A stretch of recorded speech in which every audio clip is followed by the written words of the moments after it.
ॐ शान्ताकारं भुजगशयनं पद्मनाभं सुरेशं विश्वाधारं गगनसदृशं मेघवर्णं शुभांगं लक्ष्मीकान्तं कमलनयनं योगभिर्ध्यानगम्यं वन्दे विष्णु भवभयहरणं सर्वलोकैकनाथं। नमो स्वनन्ताय सहस्रमूर्तये सहस्रपादाक्षिशिरोरुबाहवे सहस्रनाम्ने पुरुषाय शाश्वते सहस्रकोटियुगधारिणे नमः। श्रीकृष्ण गोविंद हरे मुरारे, हे नाथ नारायण वासुदेव। श्रीकृष्ण गोविंद हरे मुरारे, हे नाथ नारायण वासुदेवा। हे नाथ नारायण वासुदेवा, हे नाथ नारायण वासुदेवा। हे नाथ नारायण वासुदेवा, हे नाथ नारायण वासुदेवा। श्री कृष्ण गोविंद हरे मुरारी, हे नाथ नारायण वासुदेवा। श्री कृष्ण गोविंद हरे मुरारी, हे नाथ नारायण वासुदेवा। हे नाथ नारायण वासुदेवा, हे नाथ नारायण वासुदेवा। बोले विष्णु भगवान की जय। गरुड़ पुराण की कथा के आज सप्तम दिवस में हम 7वां अध्याय श्रवण करेंगे। पिछले 6 दिनों से लगातार एक एक अध्याय हम श्रवण करते आ रहे हैं। आज सप्तम अध्याय में क्या विषय हमारे समक्ष आने वाला है, तो इस अध्याय में हम एक कथा सुनने जा रहे हैं। एक बड़ी सुंदर कथा है जो पुत्र की महिमा के विषय में बतलाती है। पुत्र की महिमा क्या है, कि पुत्र की क्या महिमा है। जब कोई दूसरा पिंडदान करता है, श्राद्ध करता है, तो भी प्रेत मुक्त हो जाता है। तो जो अपना पुत्र है, अपनी संतान है, वो यदि अंतिम क्रिया को करे तो फिर पिता की मुक्ति क्यों न हो। तो इसी के लिए भगवान एक कथा सुना रहे हैं गरुड़ को। अथ सप्तम अध्याय। सूत जी कहने लगे, अब कथा सूत जी के पास पहुंच रही है कि किस प्रकार सूत जी सभी ऋषि मुनियों को ये वर्णन कर रहे हैं कि किस प्रकार गरुड़ जी भगवान से प्रश्न पूछते हैं और भगवान उत्तर दे रहे हैं। तो अब सूत जी कहने लगे ऋषियों से कि ऐसा सुनकर, क्या सुनकर, जितने जो ये कष्ट बताए पापियों के, ये सब जब सुना गरुड़ जी ने भगवान के मुख से, तो ऐसा सुनकर पीपल के पत्ते की भांति कांपने लगे। जैसे थोड़ी सी हवा बहती है तो पीपल का पत्ता कांपने लगता है, वैसे गरुड़ जी कांपने लगे और उन्हें भी बड़ा भय हुआ। और प्राणियों के उपकार के लिए गरुड़ जी ने भगवान विष्णु से पुनः एक बार ये प्रश्न किया। गरुड़ जी ने पूछा कि हे स्वामी, किस उपाय से मनुष्य प्रमादवश अथवा जानकर पाप कर्मों को करके भी यम की यातना को प्राप्त न हो, उसे कहिए। तो गरुड़ जी भगवान से कहते हैं कि प्रमादवश अर्थात अनजाने में या किसी भूलवश अथवा जानकर यदि कोई पाप कर्म कर लेता है तो उसको यम यातना प्राप्त न हो, उसको यम मार्ग के कष्ट प्राप्त न हो, यमलोक में न जाना पड़े, ऐसा कोई उपाय बताइए भगवान। संसार रूपी सागर में डूबे हुए दीन चित्त वाले, पाप से नष्ट बुद्धि वाले तथा विषयों के कारण दूषित आत्मा वाले मनुष्यों के उद्धार के लिए हे माधव, पुराणों में सुनिश्चित किए गए उपायों को बतलाइए जिससे कि मनुष्य सद्गति को प्राप्त कर सके। तो गरुड़ जी भगवान से पूछ रहे हैं कि मनुष्य इस संसार सागर में लोभ मोह इत्यादि में डूबा रहता है, काम के फंदे में फंसा रहता है, उसका चित्त जो है भटकता रहता है इधर उधर, और उसकी बुद्धि पाप के कारण नष्ट हो गई है। उसका पूरा जीवन विषय वासना में ही बीत जाता है। तो गरुड़ जी कह रहे हैं कि उनका उद्धार किस प्रकार हो और उनको किस प्रकार उत्तम गति प्राप्त हो, सद्गति प्राप्त हो, अच्छे लोकों में वो जाएं। तो ऐसा कोई उपाय बताइए जो पुराणों में बताया गया हो, या पुराणों ने जिसे सुनिश्चित किया हो कि इस उपाय के करने से यदि गलती से कुछ पाप हो भी जाते हैं तो मनुष्य की मुक्ति हो सके। तब श्री भगवान बोले कि हे गरुड़, मनुष्यों के हित की कामना से तुमने बहुत अच्छी बात पूछी है। भगवान कह रहे हैं कि मनुष्यों का हित इसमें है, ऐसी बात तुमने पूछी है, ये बड़ी उत्तम बात है। सावधान होकर सुनो, अब मैं तुम्हें सब कुछ बतलाता हूँ। ध्यान से सुनना इस चीज़ को कि क्या क्या मैंने तुम्हें बतलाया जिससे कि मनुष्य की मुक्ति हो जाए। भगवान कहते हैं कि हे खगेश्वर, मैंने तुमको पुत्र रहित और पापी मनुष्यों की यातना का वर्णन किया है। जो मैंने यातना बतलाई वो पापी मनुष्यों को प्राप्त होती है और पुत्रहीनों को प्राप्त होती है। पुत्रवान तथा धार्मिक मनुष्यों की इस प्रकार की दुर्गति कभी नहीं होती। तो जिनके संतान है, पुत्र हैं, अथवा जो धार्मिक लोग हैं, उनको इस प्रकार के कष्ट नहीं होते। क्यों? यदि अपने पूर्वार्जित कर्मों के कारण पुत्रोत्पत्ति में विघ्न हो तो किसी उपाय से पुत्र की उत्पत्ति संपन्न करे। यदि कोई ऐसा पुराना पाप है या ऐसा कोई पूर्व जन्म के कर्म हैं जिसके कारण यदि पुत्र नहीं हो रहा, पुत्र उत्पत्ति में कोई विघ्न है, तो सब प्रकार के उपाय करने चाहिए जिससे कि पुत्र की उत्पत्ति हो सके। महाराज दशरथ पुत्रहीन थे, कोई संतान नहीं थी, तो उन्होंने पुत्रेष्टि यज्ञ करवाया अपने गुरु से पूछकर। तो किसी भी प्रकार से पुत्र की उत्पत्ति संपन्न करनी चाहिए। क्या क्या उपाय हैं? हरिवंश पुराण की कथा सुने, विधान पूर्वक शतचंडी यज्ञ करे तथा भक्ति पूर्वक शिव की आराधना करके विद्वान को पुत्र उत्पन्न करना चाहिए। तो ये सभी का कर्तव्य है कि पुत्र उत्पन्न करे, अपनी संतान को उत्पन्न करे। पुत्र पितरों की पुम नामक नरक से रक्षा करता है, इसलिए स्वयं भगवान ब्रह्मा ने ही उसे पुत्र नाम से संबोधित किया है। तो जो संतान होती है, जो पुत्र होता है, वो पिता की रक्षा करता है नरक से, इसलिए पुत्र नाम से उसे ब्रह्मा जी ने संबोधित किया है। एक धर्मात्मा पुत्र सारे कुल को तार देता है। किसी कुल में यदि कोई धर्मात्मा पुत्र हो जाए तो वो पूरे कुल का उद्धार कर देता है, अपने पूरे कुल को तार देता है। पुत्र के द्वारा व्यक्ति लोगों को जीत लेता है, ऐसा सनातनी श्रुति है। तो सनातन धर्म में ये श्रुति यानी पुराण, स्मृति यानी वेद इत्यादि सब इसी बात का समर्थन करते हैं कि पुत्र के द्वारा व्यक्ति संपूर्ण लोगों को जीत लेता है। किस पुत्र के द्वारा? जो योग्य पुत्र हो, जो धार्मिक पुत्र हो। ऐसा पुत्र संपूर्ण प्रकार से परलोक में माता पिता को सुख प्रदान करता है। इस प्रकार वेदों ने भी पुत्र के उत्तम महात्म को बतलाया है। इसलिए पुत्र का मुख देखकर मनुष्य पितृ ऋण से मुक्त हो जाता है। जब व्यक्ति अपने पुत्र का मुख देखता है, उसका मुंह देख लेता है जन्म के पश्चात, तो अपने पिता के ऋण से मुक्त हो जाता है। पिता का जो ऋण है उससे मुक्त होता है कब? जब अपने पुत्र का मुख देखता है। और पौत्र का स्पर्श करके मनुष्य तीनों अर्थात देव, ऋषि और पितृ ऋण से मुक्त हो जाता है। तो जन्म के साथ ही हमारे ऊपर 3 प्रकार के ऋण हो जाते हैं, देवताओं के, ऋषियों के और पितरों के, पूर्वजों के। जब व्यक्ति अपने पौत्र यानी पोते को देख लेता है तो तीनों प्रकार के ऋण से उसकी मुक्ति हो जाती है। उसका स्पर्श यदि हो जाए पोते का तो तीनों प्रकार के ऋण से उसकी मुक्ति हो जाती है। और पुत्र और प्रपौत्र से यमलोक का अतिक्रमण करके स्वर्ग आदि को प्राप्त करता है। तो पुत्र पौत्र जिनके होते हैं वो यमलोक का अतिक्रमण करता है, यानी यमलोक के ऊपर भी विजय प्राप्त कर लेता है और स्वर्ग आदि लोकों को प्राप्त करता है। तो इसीलिए पुत्र की बड़ी महिमा बताई गई है हमारे शास्त्रों में। ब्राह्म विवाह की विधि से ब्याही गई पत्नी से उत्पन्न औरस पुत्र ऊर्ध्व गति को प्राप्त कराते हैं और संग्रहित पुत्र अधोगति की ओर ले जाते हैं।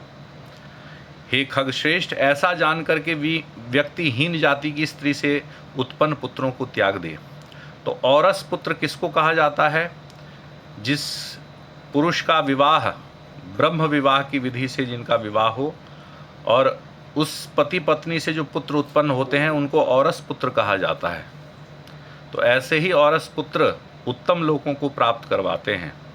और संग्रहित पुत्र यानी कहीं से गोद लिया हुआ या किसी हीन जाति की स्त्री से उत्पन्न पुत्र ये निम्न लोक की तरफ ले जाता है। तो इसलिए कह रहे हैं कि ऐसा जानकर व्यक्ति यदि हीन जाति की स्त्री से उत्पन्न पुत्र है तो उसे त्याग दे, और ब्रह्म विवाह की विधि से ब्याही गई पत्नी से यदि उत्पन्न है पुत्र तो उससे अपने संपूर्ण कार्य कराए।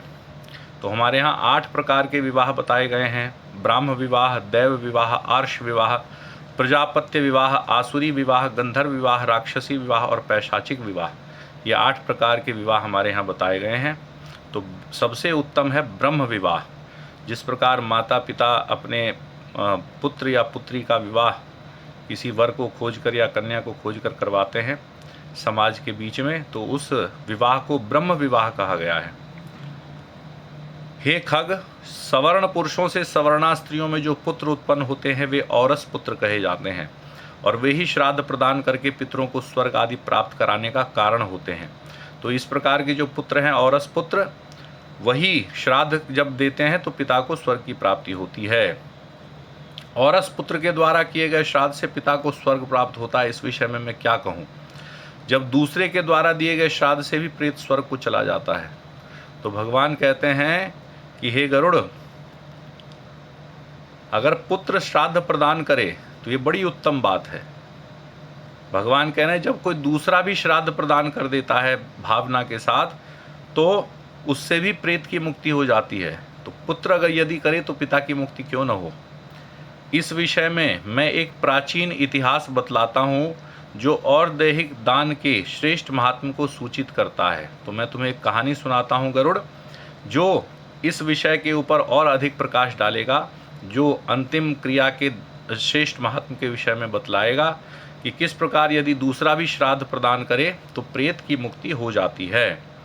तो अब भगवान एक कथा सुना रहे हैं गरुड़ जी को कि हे गरुड़, पूर्व काल में महोदय नाम के रमणीय नगर में महाबलशाली और धर्मपारायण वभ्रुवाहन नामक एक राजा रहता था।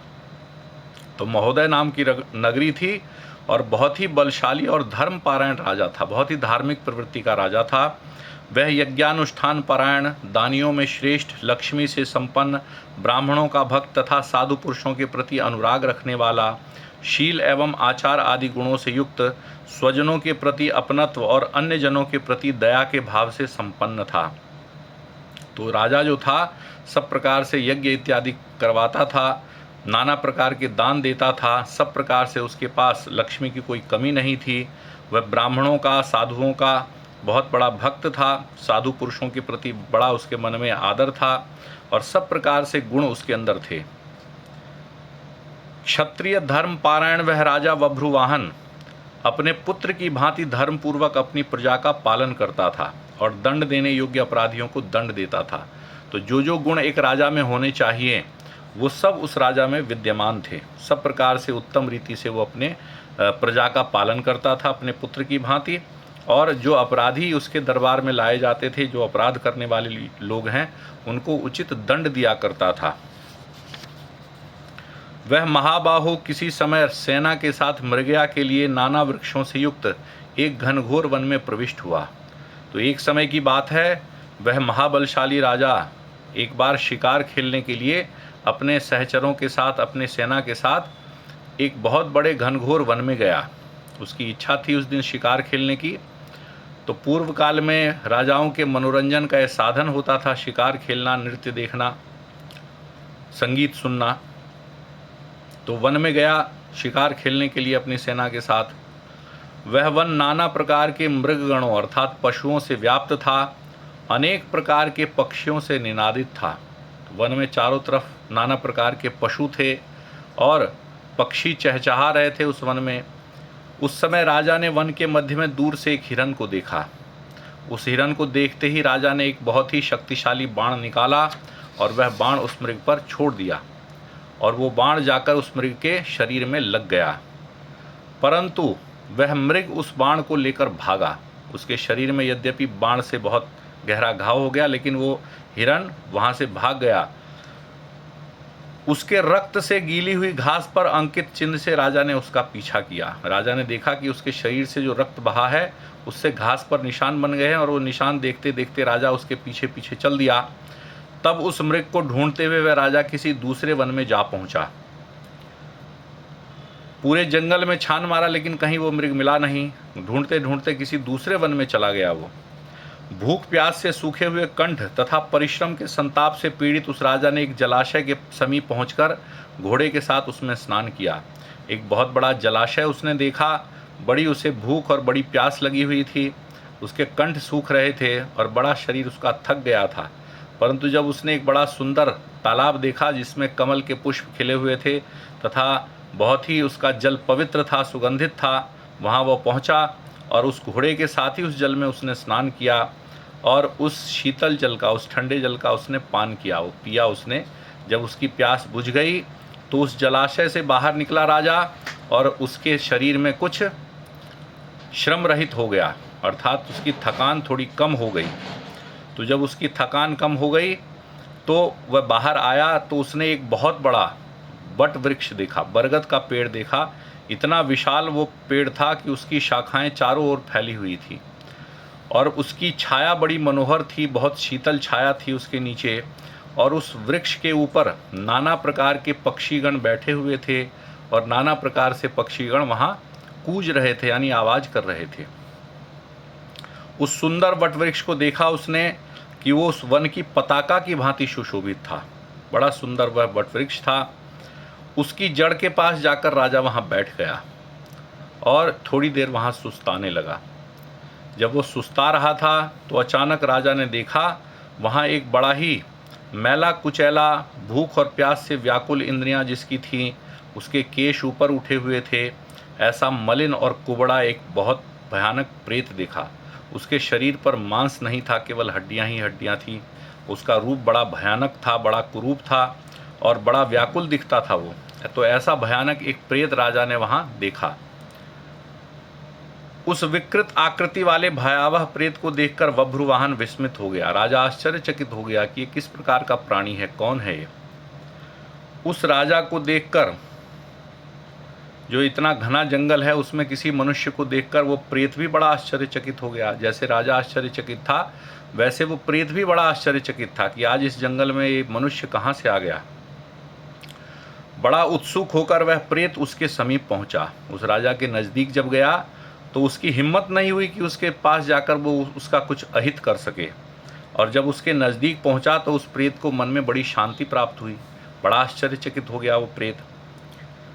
तब उस प्रेत ने उस राजा से पूछा कि हे महाबाहो, आपके संबंध से मैंने प्रेत भाव का त्याग कर दिया है, अर्थात मेरा प्रेत भाव छूट गया है। जब भी आज के नज़दीक आया तो मेरे मन में जितना विकार थे जितने, वो सब समाप्त हो गए हैं और मैं परम शांति को प्राप्त हो गया हूँ तथा धन्य हो गया हूँ। मेरे मन में बड़ी शांति प्राप्त हो रही है आपके नज़दीक आते ही, और मन में जितने विकार थे वो सब समाप्त हो गए। मैं बड़ा धन्य महसूस कर रहा हूँ आपके नज़दीक आते ही। तब राजा ने उसको देखकर कहा कि हे कृष्ण वर्ण वाले तथा भयावह रूप वाले प्रेत, किस कर्म के प्रभाव से देखने में डरावने लगने वाले और बहुत ही अमंगलकारी इस प्रेतत्व स्वरूप को तुमने प्राप्त किया है। तो राजा भी बड़ा आश्चर्यचकित था। उसने कहा कि हे प्रेत, तुम्हारा ये रूप बड़ा ही काला कलूटा और भयानक दिखने वाला है। तो ऐसा क्या कारण है, कौन से ऐसे तुम्हारे कर्म है जिसके कारण तुमने इतने डरावने और बहुत ही बुरे इस स्वरूप को प्राप्त किया है।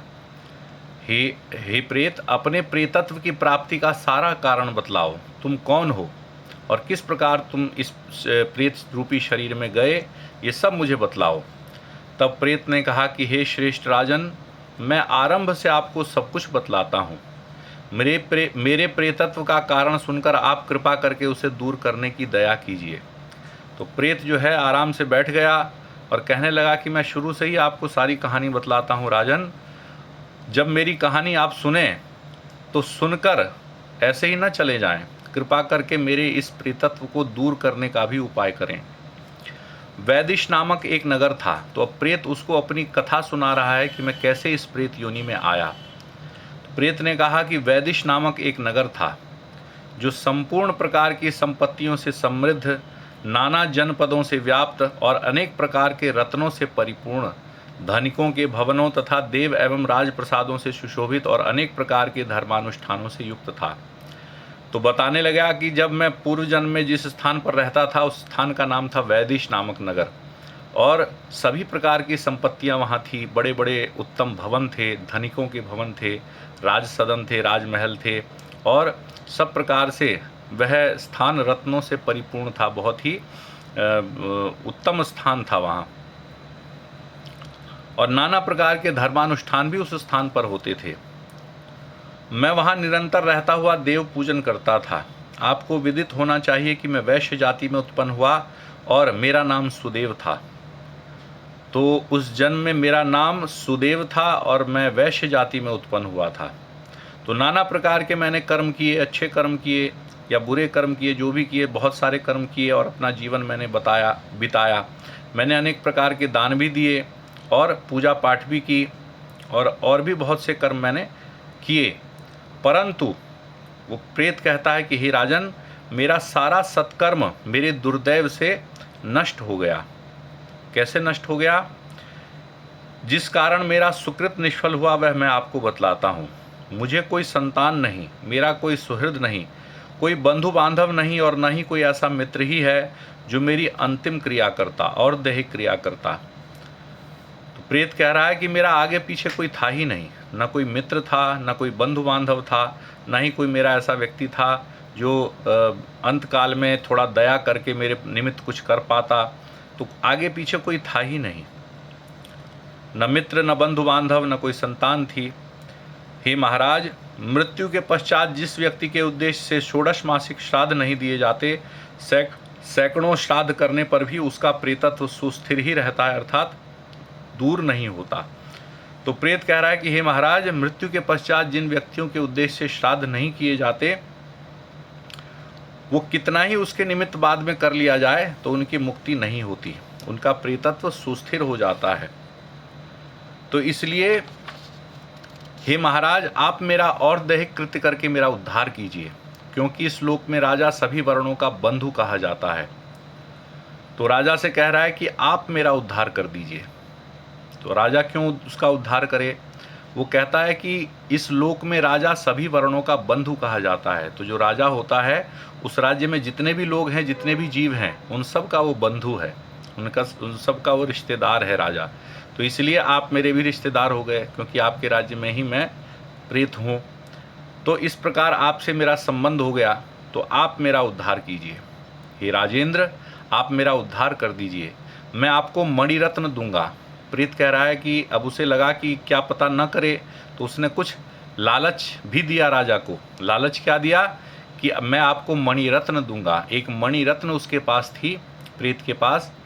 तो उसने राजा से कहा कि मैं आपको ये मणिरत्न दे दूंगा, आप मेरा उद्धार कर दीजिए। तो मणि का क्या काम प्रेत को? मणि तो राजा धारण करे तो उत्तम लगे। तो इसलिए राजा को उसने कहा कि मैं मणिरत्न आपको दे देता हूँ, आप मेरा उद्धार कर दीजिए। हे वीर राजन, यदि आप मेरा हित चाहते हैं तो जैसे मेरी सद्गति हो सके और प्रेत योनि से जैसे मेरी मुक्ति हो सके, वैसा आप कीजिए। तो बड़े विनम्र भाव से, बड़े विनीत भाव से उसने कहा, बड़ी करुणा से, कि जिस प्रकार से मेरी सद्गति हो जाए और इस प्रेत योनि से जैसे मैं मुक्त हो जाऊं, वैसा आप कर्म करें। यदि आप मेरा हित करना चाहते हैं, कोई अच्छा काम करना चाहते हैं मेरे प्रति, तो मेरी मुक्ति करा दीजिए। क्यों? क्योंकि भूख प्यास आदि दुखों के कारण यह प्रेत योनि मेरे लिए दुस्सह हो गई है। ये सहा नहीं जा रहा, इतना दुख है इस प्रेत योनि में। क्यों दुख है? भूख प्यास बड़ी लगती है, बड़े बड़े दुख हैं इस प्रेत योनि में, इसलिए ये दुस्सह हो गई है, सहा नहीं जा रहा। इस वन में सुंदर स्वाद वाले शीतल जल और फल विद्यमान हैं, फिर भी मैं भूख और प्यास से पीड़ित हूँ। मुझे जल और फल की प्राप्ति नहीं हो पाती। तो बड़े बड़े तालाब हैं इस वन में, बहुत सारे फलों के वृक्ष हैं, लेकिन ना तो मैं जल पी सकता हूँ, न ही कोई फल ही ग्रहण कर सकता हूँ। प्रेत योनि ऐसी है कि अपनी इच्छा से न मैं पानी पी सकता हूँ, न मैं फल खा सकता हूँ। तो सामने भोजन हो, सामने पानी हो, और आप खा ना सकें, आप पी ना सकें, भूखे रहें, तो कितनी दुर्दशा होगी, कितना कष्ट होगा। ऐसा ही कष्ट वो प्रेत सह रहा था। तो इसलिए राजा से वो बार बार प्रार्थना करता है कि मेरी ये प्रेत योनि बड़ी दुस्सह है, बड़ा दुख है इसमें, इसको आप समाप्त कर दीजिए। तो मुझे जल और फल की प्राप्ति नहीं हो पाती। तो प्रेत कहता है कि हे राजन, यदि मेरे उद्देश्य से यथाविधि नारायण बलि श्राद्ध किया जाए, इसके बाद वेद मंत्रों के द्वारा मेरी सभी अंतिम क्रिया संपन्न की जाए तो निश्चित ही मेरा प्रेतत्व नष्ट हो जाएगा, इसमें संशय नहीं।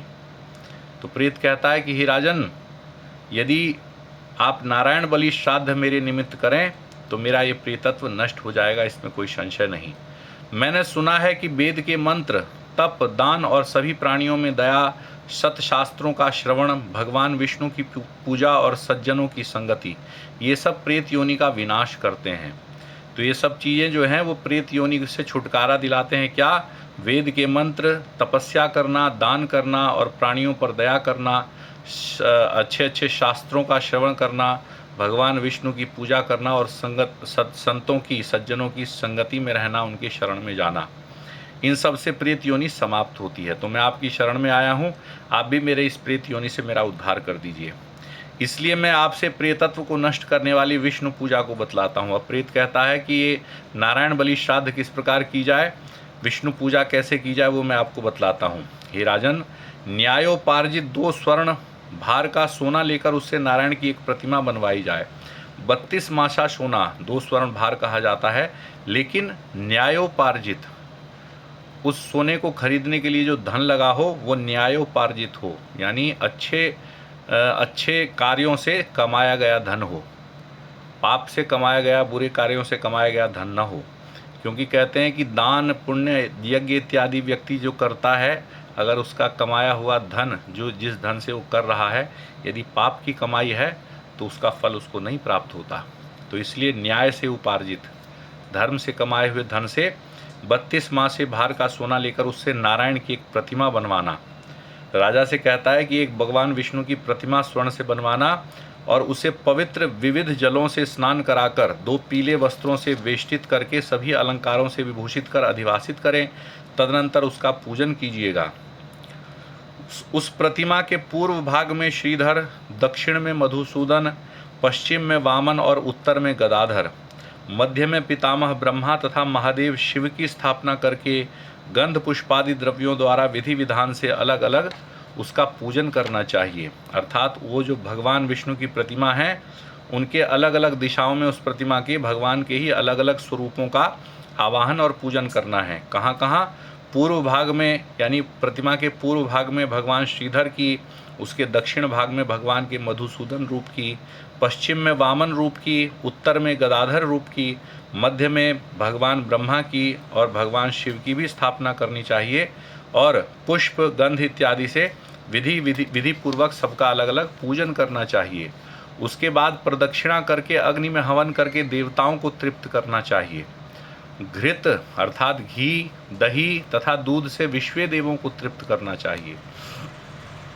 तदनंतर समाहित चित्त होकर स्नान करके नारायण के आगे विनीतात्मा होकर विधि पूर्वक मन में संकल्पित सभी और दैहिक क्रिया का आरंभ करना चाहिए।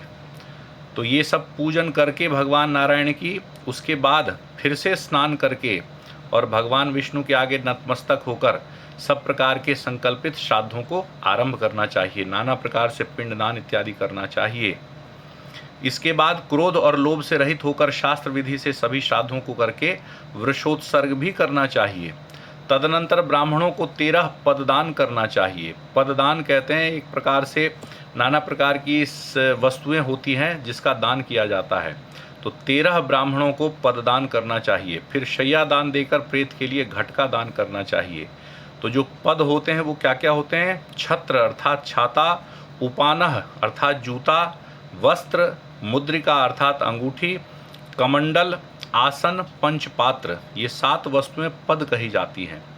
इसके साथ दंड यानी डंडी या डंडा, ताम्रपात्र तांबे का बर्तन, कच्चा अन्न, भोजन, घृत और यज्ञोपवीत अर्थात जनेऊ, इन सबको मिलाते हैं तो 7 + 6 ये वस्तुएं टोटल 13 वस्तुएं होती हैं। तो ये 13 वस्तुओं का एक पद होता है, तो ये पद पूर्ण होता है। तो इस प्रकार कहते हैं कि 13 प्रकार के पद देने चाहिए, यानी ब्राह्मणों को 13 प्रकार की वस्तुएं देनी चाहिए। तो इसको पददान कहा गया है। तो ब्राह्मणों को ये पददान करना चाहिए, फिर शैया दान देना चाहिए और घट दान करना चाहिए। तो राजा कहता है कि हे प्रेत, किस विधान से प्रेत घट का निर्माण करना चाहिए और किस विधान से उसका दान करना चाहिए, ये मुझे बतलाओ। कि प्रेत घट का दान किस प्रकार किया जाए। तो प्रेत कहता है कि हे महाराज, आपने ठीक पूछा, जिस सुदृढ़ दान से प्रेतत्व नष्ट हो जाता है वह मैं तुम्हें बतलाता हूँ, आप ध्यान से सुनिएगा। अब प्रेत उनको घटदान के विषय में बता रहा है, प्रेत घटदान के विषय में। प्रेत घट का दान सभी प्रकार के अमंगलों का विनाश करने वाला, सभी लोकों में दुर्लभ और दुर्गति को नष्ट करने वाला है। ब्रह्मा, शिव तथा विष्णु सहित लोकपालों से युक्त तपाए हुए स्वर्ण का एक घट बनाकर उसे दूध और घी आदि से भरकर भक्तिपूर्वक प्रणाम करके उसका दान करना चाहिए। इसके अतिरिक्त अन्य सैकड़ों दानों को देने की क्या आवश्यकता, यानी एक ये घटदान ही संपूर्ण प्रकार के दानों के बराबर होता है, क्योंकि स्वर्ण का घट दान करना सबके लिए संभव नहीं है। तो प्रेत घट का दान स्वर्ण का घट बनाकर दूध घी इत्यादि उसमें भरना चाहिए, फिर उसका दान करना चाहिए। तो कह रहे हैं ये यदि तुमने कर लिया तो अन्य सैकड़ों दानों को देने की फिर क्या आवश्यकता है, यानी ये प्रेत घट का दान बहुत ही उत्तम दान है। हे राजन, उस घट के मध्य में ब्रह्मा, विष्णु तथा कल्याण करने वाले अविनाशी शंकर की स्थापना करनी चाहिए। अर्थात वो घट ऐसे ही दान नहीं कर दिया जाता, बल्कि उसके चारों तरफ नाना प्रकार के देवी देवताओं का ध्यान करना और उसका पूजन करना आवश्यक है। उस घट के मध्य में बीचों बीच में ब्रह्मा जी का, विष्णु का, कल्याण करने वाले भगवान शंकर, यानी तीनों प्रमुख देवता जो हैं हमारे ब्रह्मा, विष्णु, महेश, उनकी स्थापना करके एवं उस घट के कंठ में पूर्व आदि दिशाओं में क्रमशः लोकपालों का आवाहन करके उनकी धूप, पुष्प, चंदन आदि से विधिवत पूजा करके दूध और घी के साथ उस हिरण्यमय घट का दान करना चाहिए। तो नाना सब प्रकार से उसकी पूजा करनी चाहिए, लोकपालों का, देवी देवताओं का उसमें आवाहन करना चाहिए। हे राजन, प्रेतत्व की निवृत्ति के लिए सभी दानों में श्रेष्ठ और महापातकों का नाश करने वाले इस दान को श्रद्धापूर्वक करना चाहिए। तो प्रेतत्व की मुक्ति साधारण रूप से नहीं होती, नाना प्रकार से इसमें इस प्रकार से दान इत्यादि किए जाते हैं, कर्मकांड इत्यादि किए जाते हैं, तब प्रेतत्व से मुक्ति प्राप्त होती है। श्री भगवान कहते हैं कि हे गरुड़, प्रेत के साथ इस प्रकार की वार्तालाप चल ही रही थी कि उसी समय हाथी, घोड़े आदि से व्याप्त राजा की सेना वहां आ पहुंची।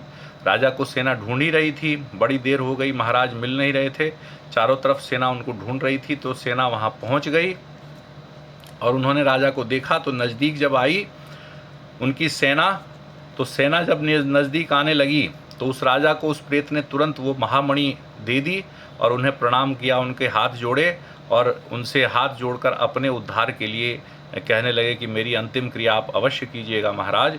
और ऐसी प्रार्थना करके वो प्रेत वहाँ से अदृश्य हो गया। जब सेना आ गई तो प्रेत ने हाथ जोड़े, मणि दे दी और उनसे बार बार ये प्रार्थना की कि ये मणि रत्न आप रखिए और मेरा अंतिम कर्म करके मेरा कृपया करके उद्धार कर दीजिए। हे गरुड़, तदनंतर उस वन से निकलकर राजा भी अपने नगर को चला गया और अपने नगर में पहुंचकर प्रेत द्वारा बताए हुए वचनों के अनुसार उसने विधि विधान से और दैहिक क्रिया का अनुष्ठान किया। तो जो जो प्रेत ने बतलाए थे उसे कर्म करने के लिए, वो सारे कर्म उसने अनुष्ठान पूर्वक किए और विधि विधान से उसकी अंतिम क्रिया जब राजा ने की तो उसके पुण्य प्रदान से मुक्त होकर वह प्रेत स्वर्ग को चला गया। तो जब राजा ने वो सारे कर्म उसके किए जो उसने बताए थे और भी जो विद्वानों ने कहे वो सब कर्म उसने किए विधि विधान से, अंतिम क्रिया का अनुष्ठान किया, तो उसके पुण्य प्रदान करने से, जब संकल्प से उसने, राजा ने उसका पुण्य उस प्रेत के निमित्त प्रदान किया तो प्रेत स्वर्ग को चला गया, उसकी मुक्ति हो गई। तो भगवान कहते हैं जब दूसरे के द्वारा दिए हुए श्राद्ध से प्रेत की सदगति हो गई तो फिर पुत्र के द्वारा प्रदत्त श्राद्ध से पिता की सदगति हो जाए, इसमें क्या आश्चर्य। भगवान कह रहे हैं जब दूसरा कोई श्राद्ध प्रदान कर दे श्रद्धापूर्वक तो उससे भी प्रेत की मुक्ति हो जाती है। तो अपना पुत्र, अपने बंधु बांधव, अपने सहयोगी सहृद जो अपने कुल के लोग हैं वो यदि श्राद्ध प्रदान करें तो प्रेत की मुक्ति क्यों नहीं होगी। तो इस प्रकार भगवान पुत्र की महिमा का बखान कर रहे हैं कि पुत्र किस प्रकार आवश्यक है हमारे सनातन धर्म में। सज्जनों, पूर्व काल से ही हमारा समाज पुरुष प्रधान समाज रहा है, तो जितने भी अंतिम कृत्य इत्यादि होते हैं वो सब पुत्र के द्वारा संपन्न कराए जाते हैं। अब जब समय बदला है, जिनके पुत्र नहीं हैं पुत्रियां ही हैं, तो पुत्रियां भी नाना प्रकार के कर्मों को करती हैं, सब प्रकार से उनके अंतिम कर्मों को करती हैं। तो पुत्र और पुत्री में अब भेद नहीं रह गया, तो पुत्रियां भी उस चीज़ को करती हैं। लेकिन पुत्र की बड़ी महिमा गाई है वेदों ने, शास्त्रों ने।